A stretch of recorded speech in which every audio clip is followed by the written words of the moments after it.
narasumber yang kedua Bapak Dr. Muhdi SHM Home. Ya. Wabarakatuh.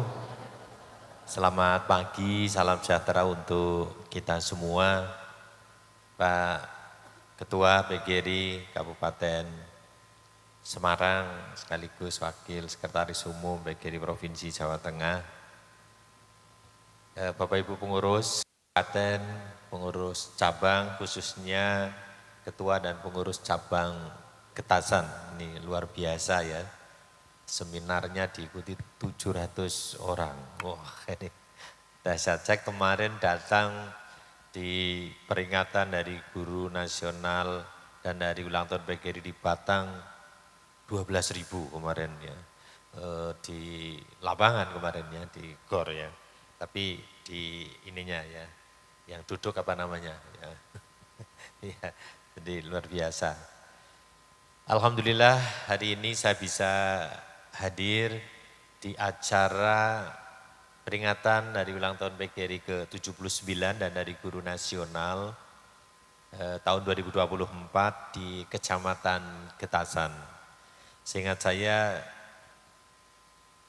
dalam seminar di Kabupaten Semarang bahkan ini adalah seminar dengan jumlah peserta terbanyak di Kabupaten Semarang. Ini luar biasa, makanya harus cari tempat yang besar ya seperti ini. Ini sejuk, enak ya. Males pulang ini ya kalau di sini ya. Bapak Ibu yang saya hormati, temanya provokatif ya. Pemerintah baru, bagaimana nasib guru? Jawabnya Pak Katon baik-baik saja ini. Iya, alhamdulillah saya kira kita sudah semuanya mengikuti apa yang disampaikan oleh Presiden, disampaikan oleh Menteri baru kita Pak Abdul Muti yang kebetulan dari Jawa Tengah. Paling tidak saya ingin mengatakan banyak sekali apa yang sekarang sedang diperjuangkan oleh PGRI karena keluhan Bapak Ibu, karena tuntutan Bapak Ibu didengar dan diapresiasi oleh pemerintah dan secara bertahap sekarang sedang digodok untuk dilaksanakan. Ini yang saya kira penting ya untuk bersama-sama nanti mungkin kita ketahui. Tadi sepintas oleh Pak Ketua PGRI Kabupaten disampaikan. Bapak Ibu sebagai guru yang terbiasa berpikir yang sistematis ya, logis, nampaknya kita semua harus merunut kembali mengapa kita menjadi guru. Mengapa kita sekarang duduk di sini, seminar bersama, tadi disinggung oleh Pak Katon, saya senang Pak Menteri itu memulai meluruskan ini dengan mengembalikan kepada sumber utama kita berbangsa, yaitu melalui pembukaan Undang-Undang Dasar 45. Kita diingatkan semuanya bahwa kita bermerdeka atau berindonesia itu untuk mencerdaskan untuk memajukan kesejahteraan dan mencerdaskan kehidupan bangsa. Jadi dua-dua ini tidak boleh pisah. Bahkan saya sering mengatakan kalau Indonesia mau sejahtera, iya pendidikannya harus maju. Pendidikannya harus diurus dengan baik. Tetapi kuncinya kalau pendidikan mau maju, kuncinya ya pada gurunya. Bagaimana gurunya itu? Oke, sekarang kan temanya sebagaimana saya tulis ya. Di depan ini tema ini bagus sekali ya. Mana ini? Ya, saya ada tulis di sini ya. Tema kalau yang di sini adalah, oh ada. Untuk PGRI, mana? Ada enggak tulisannya? Ya itu, guru bermutu Indonesia Maju. Lalu tema Hari Guru Nasional, guru hebat Indonesia kuat. Kalau disambung enak ya. Guru bermutu, Indonesia maju, guru hebat, Indonesia kuat. Ini kata kunci penting yang nanti akan diterjemahkan secara baik menurut saya oleh Pak Abdul Muti. Kembali ke sini. Jadi nanti juga ke depan buat apa kita bermerdeka tapi tidak sejahtera. Kan gitu ya. Tapi juga buat apa anak sekolah tapi tidak sejahtera gitu. Artinya sekolah memang untuk kesejahteraan. Ini yang betul-betul dipikirkan. Saya juga sering mengatakan kepada semuanya bahwa kalau mau mengubah nasib, sekolahlah nak. Saya sering mengatakan juga kepada anak-anak, apalagi anak-anak SMA dan mahasiswa. Anak-anakku semuanya, kalian sekarang kalau tidak memanfaatkan waktu sekarang, waktu mudamu, mungkin hanya 10 tahun kamu harus bersusah payah, tetapi nanti kamu akan menikmati bisa jadi 50 tahun ke depan. Tapi sebaliknya, kalau 10 tahun kamu sia-siakan waktu SMA dan kuliah terutama ini, maka kamu juga 50 tahun akan menderita. Silakan pilih. Dan orang tua yang mau mendidik anaknya dengan baik, menyekolahkan anaknya dengan baik, saya pastikan itu investasi terbaik bagi orang tua. Dan ke depan atau sekarang juga bangsa ini harus sadar, demikian juga bangsa ini. Kalau tidak mau menginvestasikan pendidikan yang lebih baik, maka kita pastikan bangsa ini juga tidak akan mencapai cita-cita kemerdekaannya. Pada saat Prabowo mengatakan bahwa kita menyiapkan Indonesia emas, kuncinya pada pendidikan. Maka tidak salah kalau di Astacita di sini sumber daya manusia yang akan menjadi prioritas. Pada saat bicara sumber daya manusia yang maju, kuncinya pada pendidikan. Kalau pendidikan ingin maju, maka gurunya ya harus juga bermutu gitu ya. Maka dari dulu saya mengatakan kalau menuntut gurunya harus berkualitas, harus bermutu, maka pastikan status dan penghasilannya itu layak, baik. Inilah kan yang dituntut toh itu. Bagaimana kesejahteraan saya Pak gitu ya. Iya, sebenarnya itu ke situ. Masalahnya Indonesia sangat besar.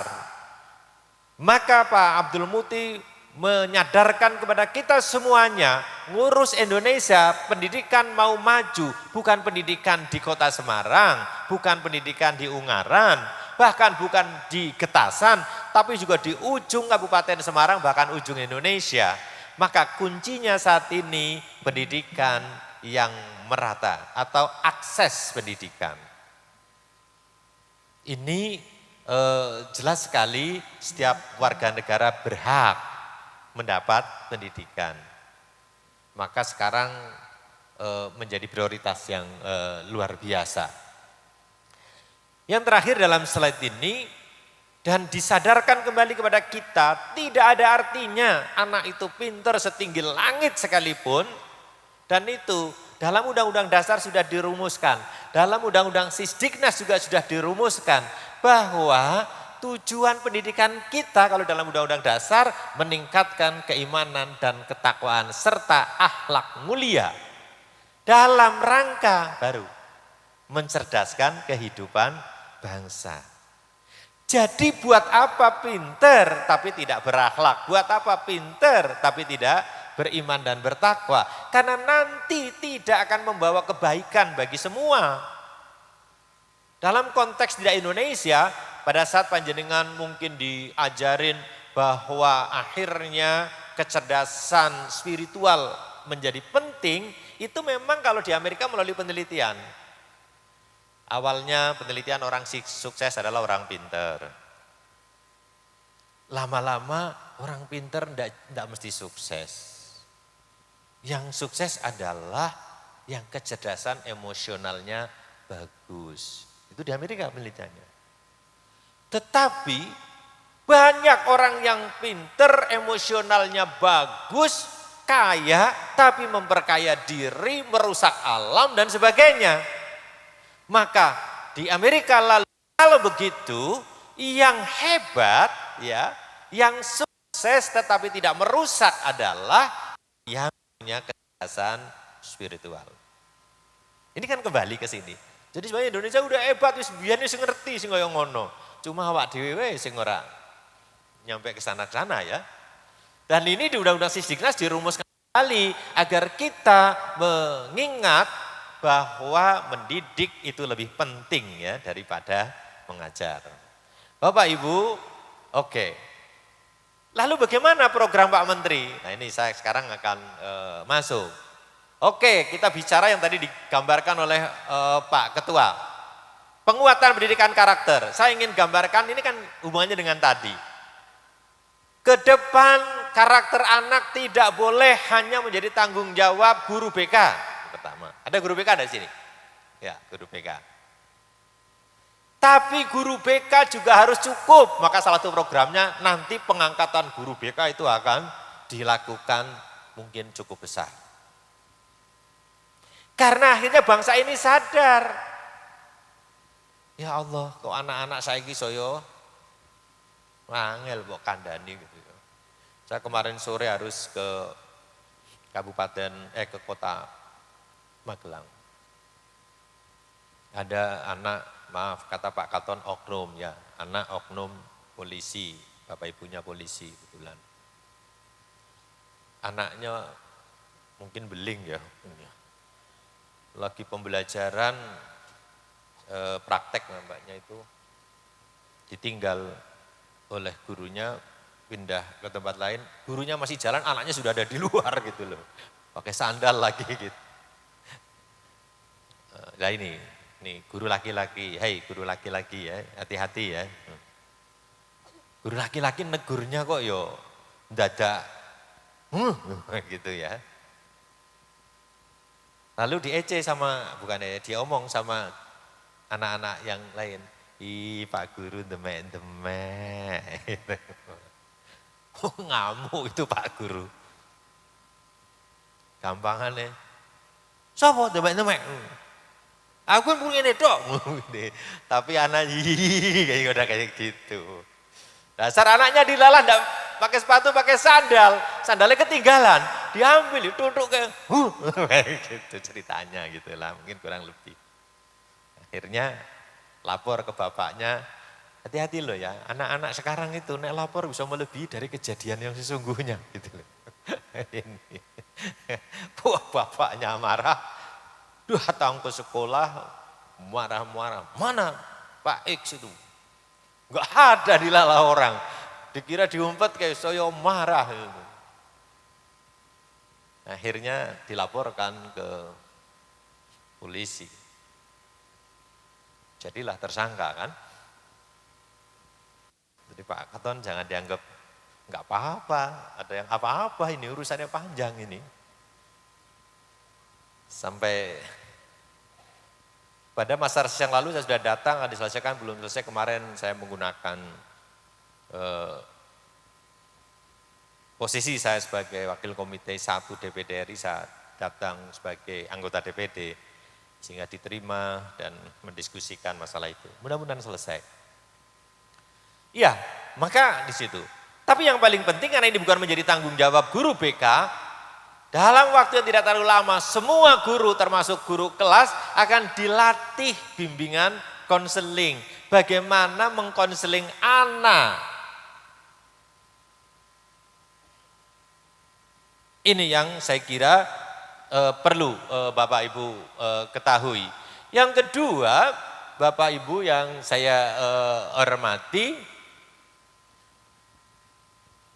pembinaan karakter akan dilakukan melalui berbagai hal, diantaranya mulai dikenalkan 7 kebiasaan anak Indonesia hebat atau 7 kebiasaan baik.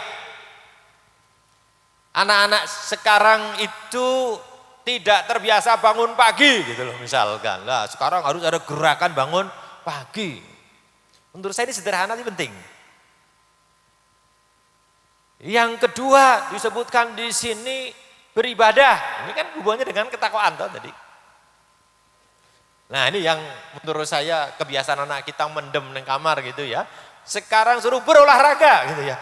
Jadi coba, ya saya bayangkan kalau sekolah kita punya gor kayak gini ya, SD ya. Di luar negeri Bu, itu Justru anak-anak kalau pagi mulai olahraga dulu dibiasakan. Sekarang gurunya aja mendem. Oh enggak katanya.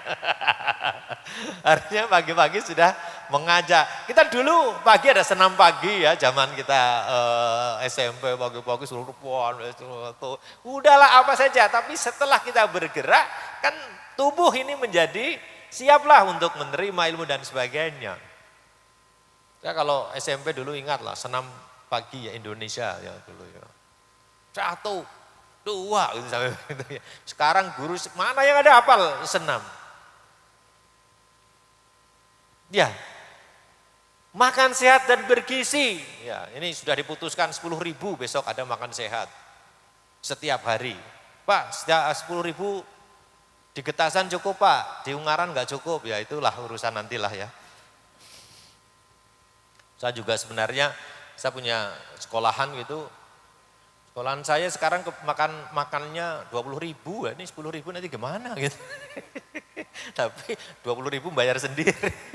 Jadi karena 20.000 maka anak-anak bisa langsung minggu depan memilih menunya di antara menu-menu yang ada. Jadi anak nggak sama. Karena anak juga ini yang berat kan besok anak yang tidak punya atau anak tidak sama selera makannya.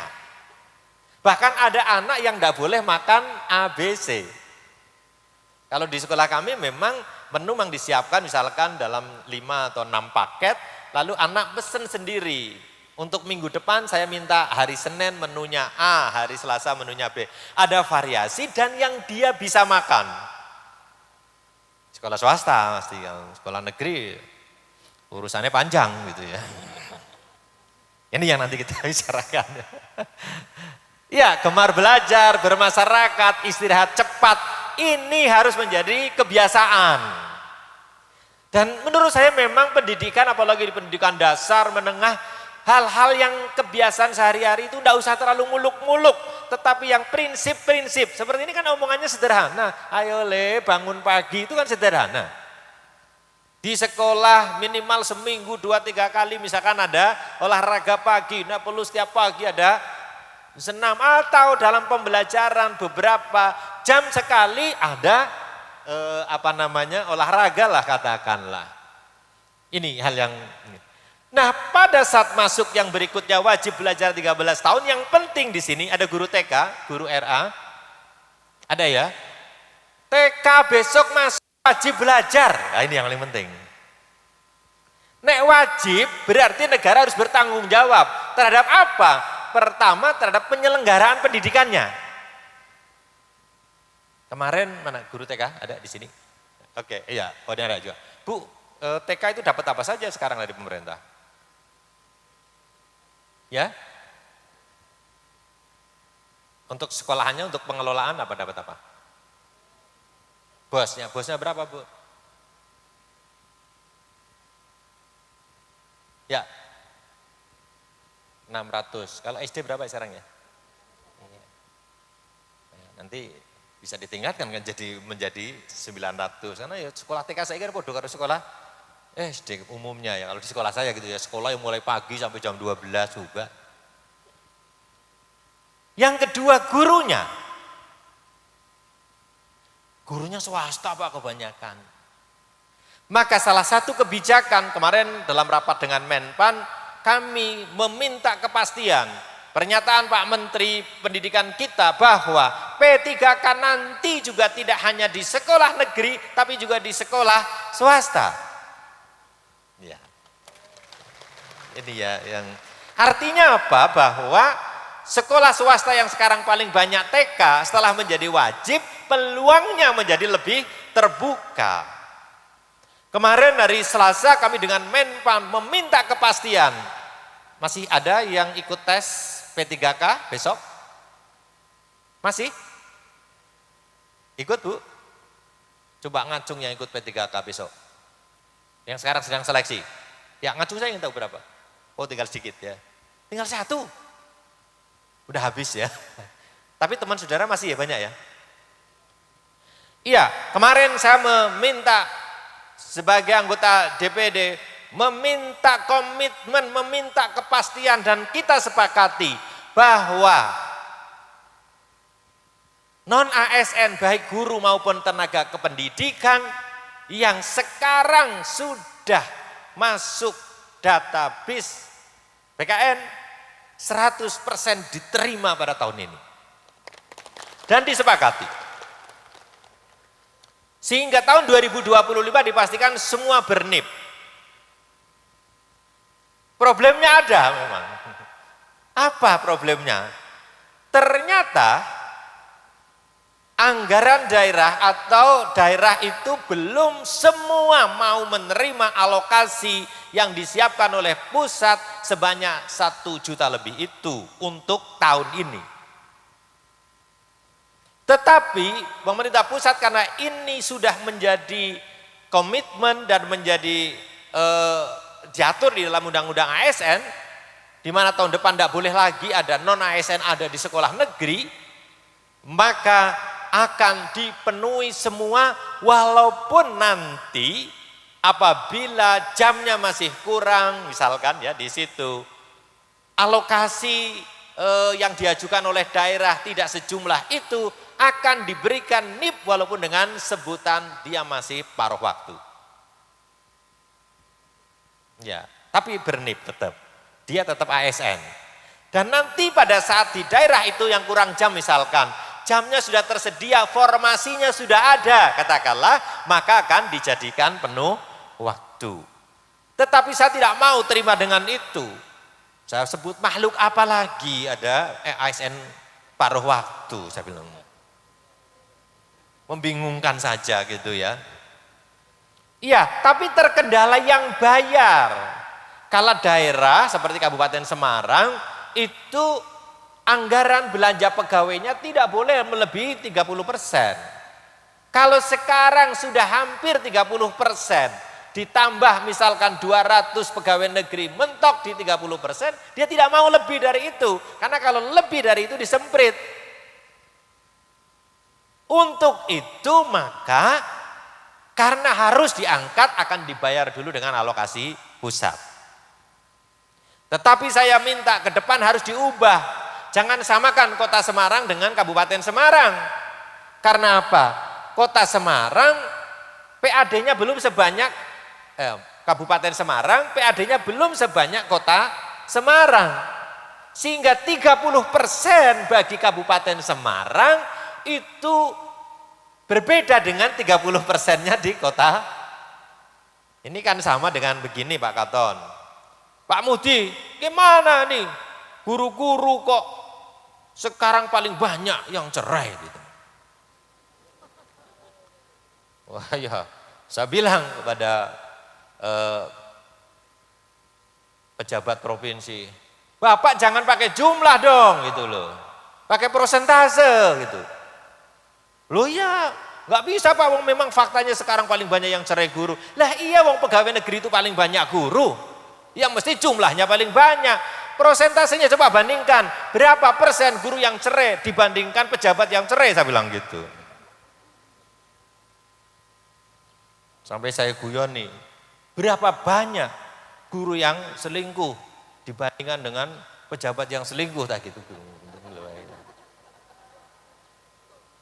Kalau di persen, mesti prosentasenya guru lebih kecil. Itu aja karena kecelakaan guru itu. Maksudnya kecelakaan karena orang pinter gitu mungkin. Iya saya guyonnya gitu. Kalau Pak Katon kan punya uang. Jadi punya rumah di Getasan misalkan gitu kan. Lah kalau guru mana ada rumah di Getasan gitu. Tapi ada yang unik ini Pak Katon yang harus disampaikan ke Pak Bupati.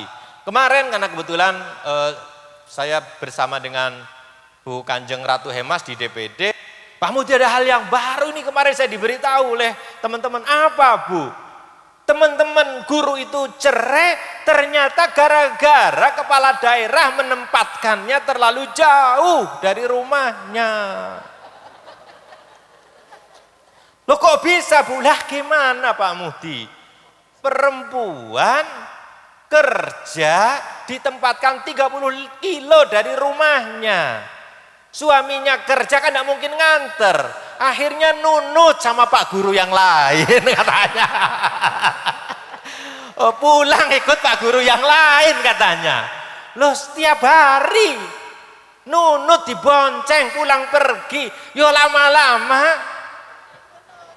Itu kata bukan bener juga ya, bisa jadi. Coba bayangkan kalau orang Ungaran di Getasan pulang pergi nunut disalahkan, ini kan wah, itu hanya yang imannya tebel saja. Baik Bapak Ibu ini ya. Oke, yang pertama guru TK. Lalu bagaimana untuk yang ketiga? Loh Pak, peningkatan kesejahteraan saya mana sekarang kan yang ketiga ini? Yang pertama, kesejahteraan itu harus uang semua apa enggak? Tidak ya.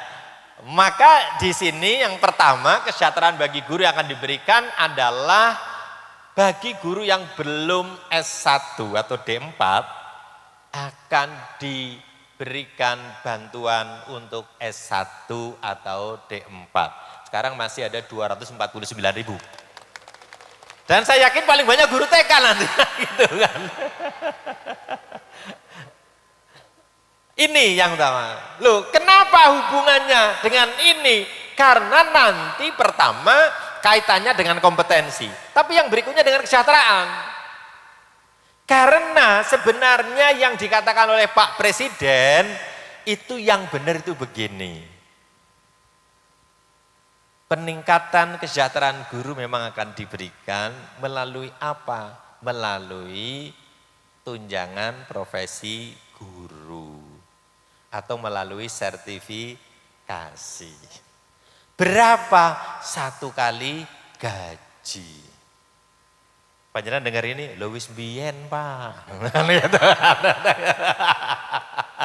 Ya karena memang itu yang diperjuangkan oleh PGRI. Bahkan kalau Bapak Ibu istilahnya mengingat kembali, ini yang diperjuangkan oleh PGRI dan ada dalam Undang-Undang Guru. Tidak saja gaji, tidak aja tunjangan yang melekat, tunjangan profesi 1 kali gaji itu adalah clear baik bagi guru negeri maupun guru swasta. Masih ada tambahan lagi harusnya, tunjangan khusus, masalah hak tambahan. Kalau ini diberikan semua, yo sejahtera. Tapi kan ikhtiar baik ini kan harus kita.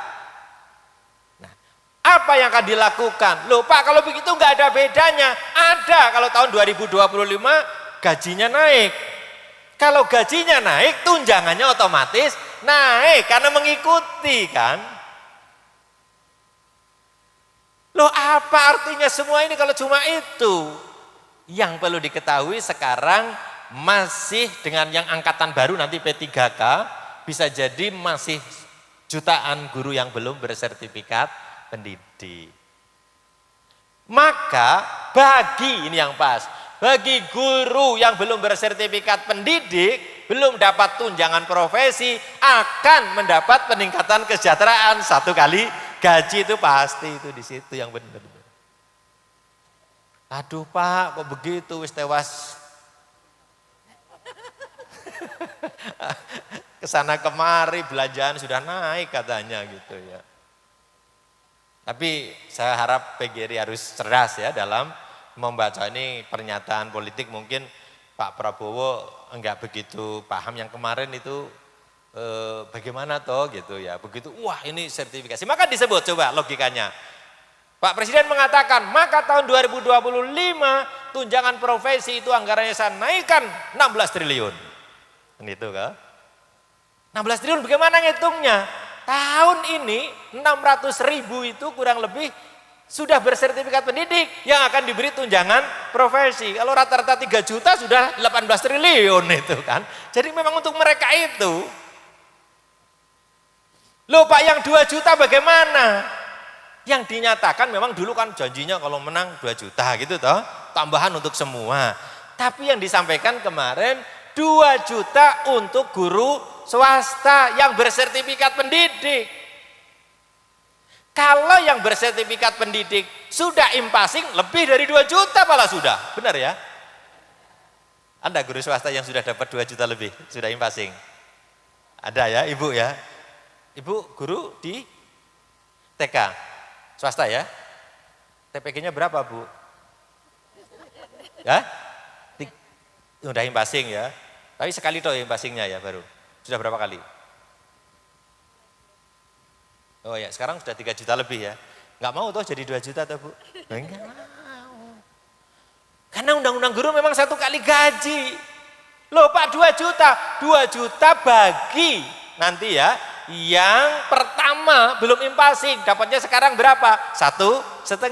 Maka tepuk tangan yang sekarang 1,5, besok akan 2 juta lah kan gitu ini. Naikin nih kalau ini. Mudah-mudahan ini bisa mengerti ya. Tapi tidak usah marah Bu, kita tetap berharap ya. Iya, yang semua dapat dulu ya, baru kita bergerak. Maaf ya, sampai kemarin saya masuk deh komite 1. Untuk apa? Saya ingin tidak ada lagi tangisan guru-guru non ASN, nasibnya bayaran 200.000. Naik semua jadi ASN dulu. Kita bersama-sama meningkatkan mutu pendidikan. Mulai guru tangisan lagi yang non ASN tendik, kita pastikan dulu mereka ya juga bersama-sama kita kan di sekolah mendapat juga gaji. Mereka nggak dapat tunjangan profesi juga ngiri kok. Tambah 2 orang jadi ASN, orang untuk tunjangan profesi kan kasihan. Padahal panjenengan gue naik sekolah kotor juga ngamuk gitu ya. Mana tuh Pak ini kotor semuanya, itu kurang lebih kan. Terlambat aja, wah selak. Tenggorokannya garing teko. Ini yang sekarang kita sedang buat dan insya Allah tahun ini adalah tahun terakhir bagi tangisan teman-teman non ASN dan tenaga kependidikan. Ini saya kira yang maka Bapak Ibu dipahami di sini.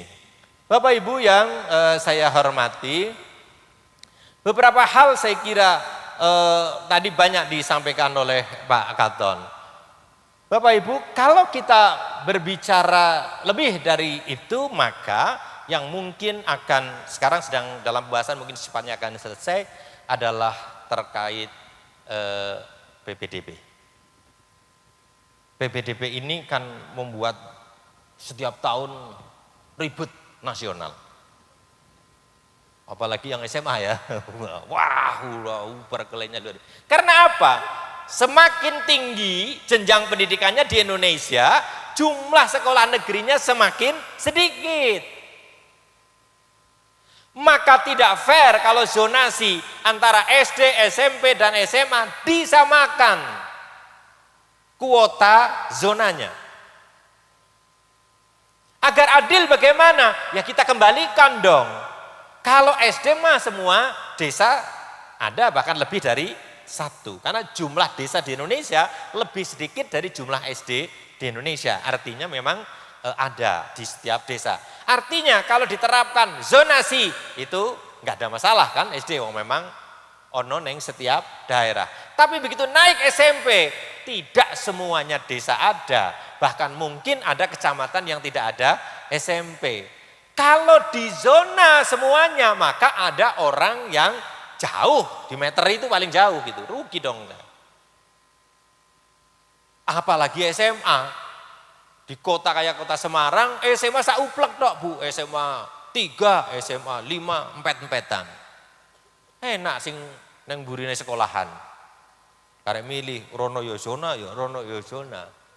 Lo sing anake guru, golek perumahan neng Demak misalkan orang kota Semarang gitu.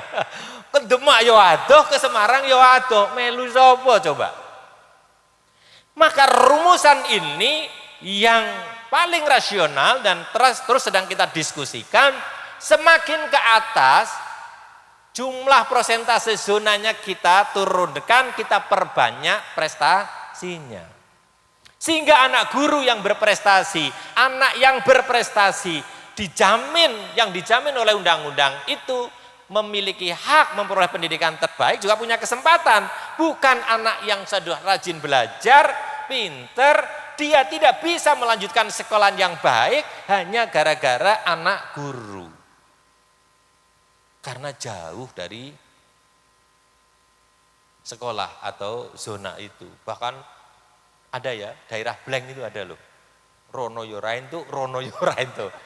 Ya, anak esopo iki kan gitu ya. Sehingga nanti kita sedang masih terus diskusikan bagaimana seumpama kalau SD mau 90% enggak apa-apa. Tapi kalau SMP bisa diturunkan, misalkan menjadi 40%. Yang 60% dibagi, nanti prestasinya kalau perlu 40%. Tapi SMA bisa diturunkan lagi menjadi 30% misalkan. Sehingga anak-anak berprestasi itu punya ruang. Karena apa? Satu program yang sekarang juga akan dilakukan oleh pemerintah ingin membuat setiap kabupaten ada sekolah unggul. Terutama SMA SMK ini. Karena apa? Ada anak-anak yang memang hebat sekali apa-apanya. Kalau dicampur dengan anak-anak biasa, dia itu temen yang lain diajarin panjenengan 30 menit ora mudeng-mudeng, no sak telapan sing mudeng. Bocah kaya ngene iki nek dicampur karo sing kaya ngono ya mesake. Walaupun secara teori Bushing di Amerika hasil penelitian itu yang paling bagus menurut saya harus diterapkan juga di Indonesia, di mana kalau di Amerika itu ada sejarah begini, lahirnya teori Bushing di dunia pendidikan. Dulu di Amerika ada masalah, orang kulit hitam susah sekali ditingkatkan katakanlah kualitas akademiknya. Diduga hasil penelitiannya, karena rata-rata orang kulit hitam juga mengelompok ya. Sekolahannya hanya untuk kulit hitam akhirnya, dan rata-rata standar sekolahnya tidak lebih baik daripada yang kulit putih. Oh itu karena mereka kualitas sekolahnya jelek, gurunya juga tidak baik. Oh kalau begitu pemerintah membuat semua sekolah dibuat sama standar nasional. Setelah dibuat itu dan gurunya juga sudah dibuat yang baik, enggak berubah berarti. Maka penelitian berikut dicobakan anak yang kulit hitam ini 30% dimasukkan ke kelas kulit hitam putih. Ternyata yang kulit putih tidak menurun, yang kulit hitam 30% melesat. Artinya lingkungan itu berpengaruh gitu.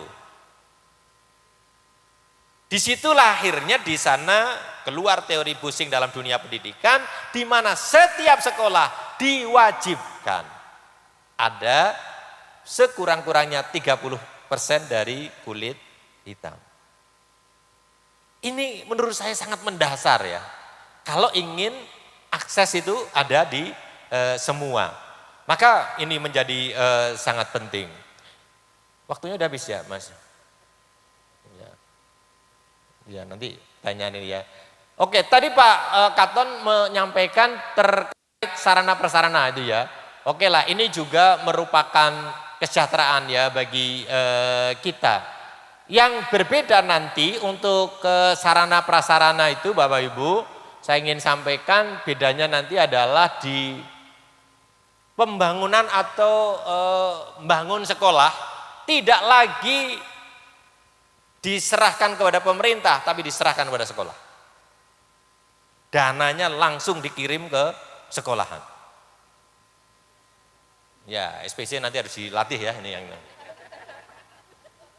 Karena kebetulan saya penelitian di masalah anggaran ini, kami temukan di dalam penelitian kami bahwa ternyata proyek termasuk di sekolah, bantuan sekolah itu sudah di kotak-kotak mulai di DPR itu akan menjadi wilayah Sopo. Lalu sempat ada dalam penelitian saya kepala sekolah didatangi, belum dapat informasi kalau dia dapat sudah ada yang datang, Bu nanti ibu akan dapat ini, itu hak saya, kontraktornya nanti yang kerjakan saya. Karena saya enggak punya yang itu, maka ibu ubah sekarang speknya. Oke? Masalah dong, saya enggak butuh itu kok, suruh paksa dapat itu. Wah enggak, saya enggak butuh itu. Kalau ibu enggak mau ngubah, enggak akan dapat. Akhirnya nimbang ora entuk yo. Ini yang nggak boleh ke depan. Bahkan kami juga sedang meminta berdasarkan kami reses ke berbagai daerah, ke depan termasuk desa ndak boleh lagi dibuat sama rata. Pokoknya gunanya untuk ini. Loh, dalan kuwi salus kok kon bangun dalan, ya ngopo aku butuh selokan misalkan. Ora entuk, kudu dalan. Akhirnya dalan wis halus dicet misalkan ya. Podo sekolah nih sampean itu. Bos itu. Wis apik kok ngecat, baleni nimbang ora dienggo dicat meneh wae gitu kan. Ini yang nanti akan diubah hal-hal yang sederhana seperti ini. Akhirnya karena moderator ini nampaknya sudah mengingatkan saya, ya adalah yang terakhir guru penggerak, iya tetap guru penggerak ya. Tetapi guru penggerak juga dievaluasi sekarang. Bahwa ke depan guru penggerak juga bukan menjadi syarat perlu jadi kepala sekolah.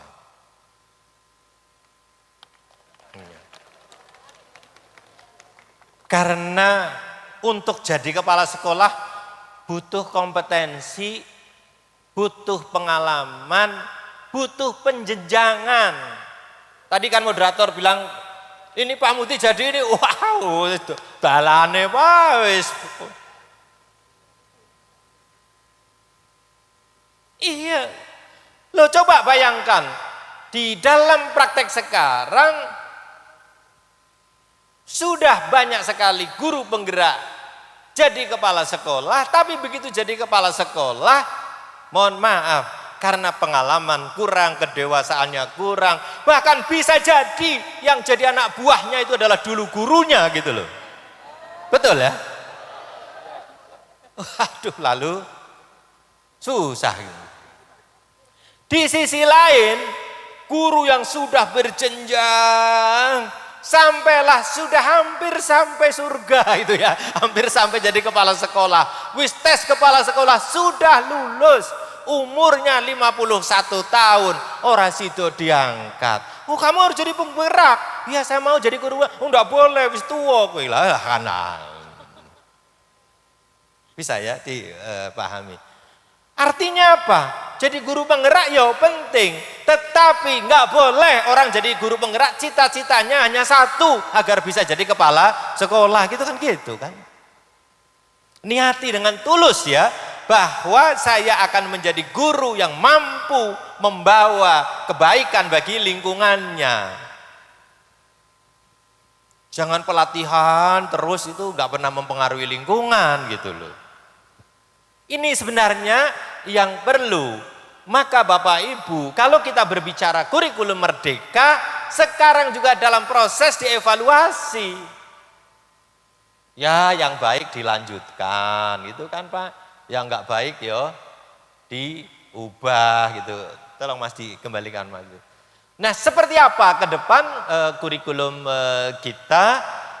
Ya, harus dikembalikan kepada tujuan. Dan tadi Pak Katon sudah nyebut yang nggak membuat ibu-ibu jam 10 malam masih di hadapan laptop ya. Sehingga suaminya marah gitu. Oh, nanti lama-lama ada cerita gara-gara guru penggerak PMM maka perceraian meningkat.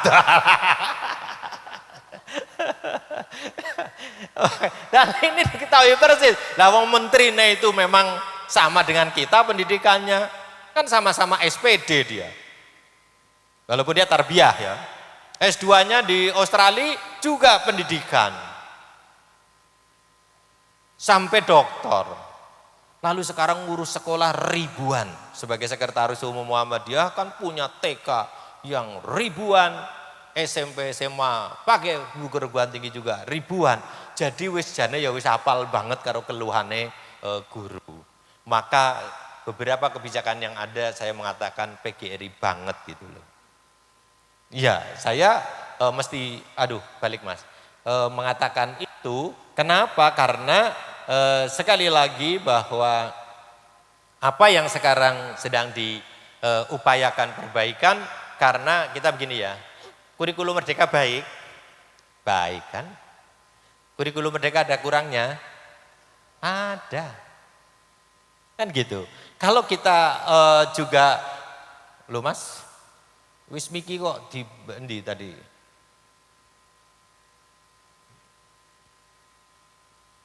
Salah meneh. Kurikulum ya Mas ya. Saya mau ngakhiri ini karena tadi ditanyakannya. Mana Mas yang kurikulum? Ya. Sini kan? Iya. Ya kurikulum merdeka kan baik. Tapi kurangnya kan yono kan? Misalkan kesiapan guru. Mohon maaf, kan sebagian besar guru pelatihannya lewat YouTube kan? Loh bagaimana coba? Itu kan fakta. Loh sekarang 300.000 sekolah yang sudah menggunakan kurikulum merdeka, ternyata hanya 17.000 yang ada gurunya di situ pernah pelatihan bener loh, orang lewat YouTube itu. Ini problem. Loh mengapa? Ya kami dari PGRI jelas dari dulu sudah memprotes, mengingatkan kalau mau mengubah kurikulum, mulailah dari kajian yang baik ya, ada naskah akademiknya. Awalnya sudah ditolak, ketoke diem gara-gara COVID, lalu tahu-tahu ada kurikulum yang diuji cobakan. Oh ini sudah diuji, di mana ngujinya? Jangan nguji di Ungaran kalau untuk Kabupaten Semarang. Kalau mau nguji neng Getasan pojok kono gitu. Neng pojok kono apik berarti neng Ungaran apik. Lah kemarin diuji neng Jakarta sekolah terbaik dipakai neng Getasan. Gurunya yang akhirnya katanya merdeka, kurikulum merdeka tapi ternyata merdeka sekali gitu loh. Loh kenapa saya harus merdeka? Loh saya juga tahu Pak. Loh tapi saya mau menjalankan kurikulum merdeka macam mana? Fasilitasnya nggak ada gitu. Jaringan internet nggak ada. Akhirnya merdeka sekali. Ini kan persis waktu saya menyampaikan ke Manadi waktu COVID awal itu. Yang saya contohkan Kabupaten Semarang kebetulan. Karena Pak Katon sering cerewet itu ya. Saya bilang langsung ke Pak Nadiem. Pak Nadiem, bagaimana memberlakukan pembelajaran daring untuk semua se-Indonesia? Sementara orang di Indonesia tidak sama di dalam tidak sama. COVID-nya tidak sama se-Indonesia. Orang tuanya juga tidak sama, anaknya juga tidak sama. Tahu ndak Pak Menteri, Mas Menteri, di pucuk Ungaran itu sekarang nggak ada orang sekolah, nggak ada pembelajaran. Kenapa? Pembelajaran daring macam mana di sana? Pertama, tidak semua anak punya HP. Kalaupun punya, ibunya bapaknya neng kebun. Kalaupun di rumah nggak ngerti yang namanya Zoom, nggak ngerti apalagi nggak ngerti. Artinya apa, Pak Menteri? Mereka itu sekarang nyaris tidak ada pembelajaran. Padahal di sana sak desa iki ora ono sing kena Covid. Lho sing lapar ning kono kok sing mangan ning kene, misalkan keliru. Padahal ning kene ora ono panganan. Ini mestinya enggak begitu dong. Sama seperti sekarang saya selalu mengingatkan, ini Indonesia, kalau membuat kebijakan jangan dibuat sama. Berikan sesuai dengan keadaan masing-masing, kemampuannya juga berbeda. Maka Pak Mufti sudah mengingatkan kepada guru, yang penting sekarang semua guru harus tahu bahwa anak itu tidak sama dengan anak yang lain. Jangan marah kalau ada anak belajar matematikanya kok alot banget gitu loh. Iki bocah, saya dulu pernah ingat ya, anak saya dari dulu main band ya. Waktu SMP karena saya guru kan, kalau kamu main band kan juga harus ada kompensasinya ya, harus belajar. Saya minta kamu yang pada main band belajar di sini. Karena saya khawatir dengan teman-temannya anak saya, karena mainnya di rumah, kalau latihan di studio di rumah, saya undangkan guru les. Udah ini yang istilahnya merasa ketinggalan biar belajar sama guru les. Gurunya bilang, Pak, ini penyanyinya Pak, angel banget. Padahal nek ngapalke lagu itu Pak, cepetnya ora karuan, coba bayangkan. Aku bocah kok ngerungok ketok wis hafal. Sementara saya kalau mau 17 Agustus satu lagu aja itu 3 hari 3 malam besok juga orang hafal itu coba bayangkan. Saya pikir ki bocah kok iso koyo ngono kok matematikanya jare dedel iki piye gitu loh. Artinya apa? Ya ini yang seperti ini. Ndak usah paksakan si penyanyi itu suruh pinter matematika seperti yang lain. Karena nanti bisa jadi dia lebih hebat hidupnya melalui menyanyinya. Wong faktanya guru setahun orang untuk 1 juta. Lesti sing sekolahnya waktu itu cuma SMA urung tamat gitu. Itu 1 jam 100 juta. Lo coba bayangkan. Cudek tuh kalau kayak ngono. Sama coba sekarang. Main sepak bola ya coba. Pikirannya dulu main bal-balan terus gitu toh. Ngerti ora ya Allah penghasilannya sampean iki ra ono apa-apane dengan mereka. Dengan 1 kali bonus saja panjenengan kudu nunggu tunjangan profesi setahun gitu loh. Mohon maaf ya Bu. Artinya kesadaran ini juga penting. Ingat tidak semua anak punya kecerdasan yang sama dalam hal yang sama. Tetapi sekali lagi yang kata Pak Guru adalah anak kok susah banget itu diajarin, bisa jadi nanti jadi bupati sampean gitu loh. Karena kecerdasan emosionalnya dia hebat. Maka akhirnya begitu lulus SMA dia aktif di politik misalkan. Tahu-tahu panjenengan dipaksa harus memilih, iki muridku ternyata. Dan jenengan di sini ngonyo-nyo gitu loh. Aku kelingan loh Pak, Bu. Waktu SMP, teman saya namanya Tukijo.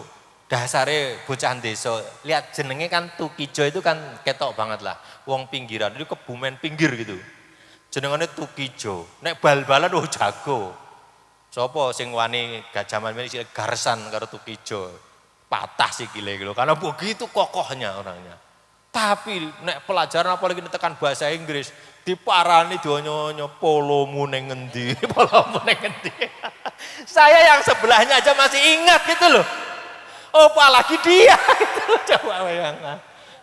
Lah ini guru polomu ning saya masih ingat jadi mesti nunjuk-nunjuk ini. Maka suatu waktu ini kejadian betul. Pak Guru yang suka ngomong polomu ning ngendi terhadap teman saya. Suatu waktu saya diundang memberi ular-ular manten. Ternyata yang saya ular-ulari itu ponakane Pak Guru saya yang suka ngomong polomu ning ngendi. Saya itu masih ya Allah, iki kok ketemu kaya ngene. Larikane. Saya terus jadi ingat guru saya. Ya Allah, ini guru polo. Ada guru teot juga ada. Kok setiap hari kok nek ketemu murid kok mesti senengane neot. Jadi mungkin gemes ya, mungkin ya. Gemes itu. Tapi nek gemesnya keliru, seperti Pak Guru yang banyak kena kasus Pak Katon. Gemes kok milih gitu loh. Ini masalah gitu. Karena teman panjenengan itu ada. Begitu kena dilaporkan ke polisi, dipanggil sama LKB koncone Pak Katon itu, Pak Sabto. Pak kok iso toh Pak jenengan dilapor kayak ngono. Oh ya Pak saya sebenarnya cuma ya kan biasa saya sebagai guru agama itu kan ngajari kasih sayang gitu. Loh, nunjukkan hormat kasih sayang kan cukup salaman dan dicium. Wah ya enggak cukup Pak gitu. Lah terus gimana? Dicium keningnya. Oh enggak cukup Pak gitu. Lalu didekap itu salam didekap. Loh nek dekape suwe tur milih bocah SMA kira-kira. Pak Katon iso ora mulih malah kan dekat. Ya pasti dilaporkan lah kayak gitu. Loh Pak itu Pak Muti ini serius, ini betul-betul terjadi. Karena apa yang dikatakan oleh Pak Katon memang kayaknya guru agama, tapi guru agama paling banyak dilaporkan juga. Mohon maaf ya yang guru agama ya. Apalagi guru olahraga, aduh lagi. Ini guru olahraga sekarang muda-muda loh, yang hati-hati ya. Loh Pak, aku kan cuma guru SD. Oh gimana anak SD sekarang bisa melohe seperti itu. Yang paling bahaya di situ. Coba anak naik jungkiran, anak aja gini. Begitu anak sing rada patut sithik, hehe, leta, malah ora karuan. Karena apa? Masa ada guru olahraga, ada anak katanya pingsan, lalu dipijeti gitu loh. Ngopo tuh pingsan kok dipijeti? Gak salah gitu loh. Bahasa diinceng, loh pijetinnya kemana-mana gitu. Akhirnya dilaporkan juga Pak Katon, itu perilakunya oknum, bahasanya guru olahraga. Itu kasus juga terjadi. Bapak Ibu di sini pasti tidak ada, karena yang pernah dimintakan bantuan Pak Katon seingat saya bukan orang Getasan, itu bukan ya. Bapak Ibu, saya kira sebenarnya saya menyiapkan materi cukup banyak, tapi saya kira waktu nanti bisa dialog. Yang pasti bahwa pemerintah berkomitmen betul, maaf ya, mensejahterakan guru untuk semua. Ini yang paling penting. Ya, yang paling penting ya. Bagaimana caranya di sekolah negeri semuanya harus ASN. Di sekolah swasta dimungkinkan atau dapat juga ditugaskan guru ASN. Yang kedua, guru negeri dan guru swasta sekarang diakselerasi untuk cepat bersertifikat pendidik, artinya segera semua bersertifikat pendidik sehingga semua guru mendapat tunjangan profesi guru. Artinya ke depan semua guru dapat tambahan gaji 1 kali gaji pokok. Belum titik ya, melalui sertifikasi atau tunjangan profesi guru. Clear enggak begitu? Jadi enggak usah jadi provokator lagi ya. Karena sudah banyak yang WA saya, Pak tambahan 1 kali gajinya mulai 1 Januari Pak gitu loh. Begitu saya jelaskan, loh kalau begitu omong-omong dong. Di prank dong. Nggak usah jadi bagian dari itu. Kita syukuri apa yang sekarang kita dapat dan lebih daripada yang waktu-waktu yang lalu. Ini guru senior pernah bayangkan dapat tunjangan profesi guru Pak dulu? Enggak pernah. Sekarang dapat toh Pak. Alhamdulillah toh Pak. Alhamdulillah. Kan gitu toh, mesti kan lihatnya kan kemarin dengan sekarang. Lah kalau kemarin sebelahnya ada yang dapat, sebelahnya tidak. Boro-boro dapat. Malah sering dipekerjakan para guru sertifikasi. Pak aku arep lunga iki arep meng pasar. Ono kan bayarnya 200.000. Aku kan tunjangan profesi 1.000 nggih ulangan. Pak terjadi. Oknum. Besok nggak boleh dong begitu. Kalau begitu sama-sama dapat tuh. 1 kali gaji toh? Iya, 1 kali gaji. Sama kok. Bapak Ibu ini, Pak Katon mungkin agak mengecewakan Pak Katon yang ini. Tetapi daripada tersesat dalam pikiran, itu lebih baik kita jelaskan secara baik. Daripada tersesat dalam perilaku, karena bisa jadi kalau sekarang saya umumkan, tambah 1 kali gaji, berarti gajinya 3. Maka istrinya tambah 1 lagi dong. Misalkan itu, jangan. Maka jangan ya, saya ingatkan. Saya mensertifikasi sejak awal ya. Selalu saya ingatkan pada saat saya bagi. Ini sertifikasi didapat oleh Bapak Ibu, tolong dijaga dengan baik. Karena ini harganya mahal. Bahkan lebih mahal dari ijazahmu. Dulu ijazahmu kamu dapat 4 tahun sekolah, cari pekerjaan. Sekarang begitu saya beri sertifikat ini, 1 Januari dapat tunjangan profesi. Kan gitu toh. Umurnya berapa? Gitu, bilang gitu. 30 Pak, berarti ngitung. 30 tahun kali 12 kali misalkan 3 atau 4 juta atau 5 juta. Kan miliar toh itu. Maka hati-hati jangan hilang. Tapi sepulang dari sini enggak usah sok-sokan. Terus mampir mengering dealer.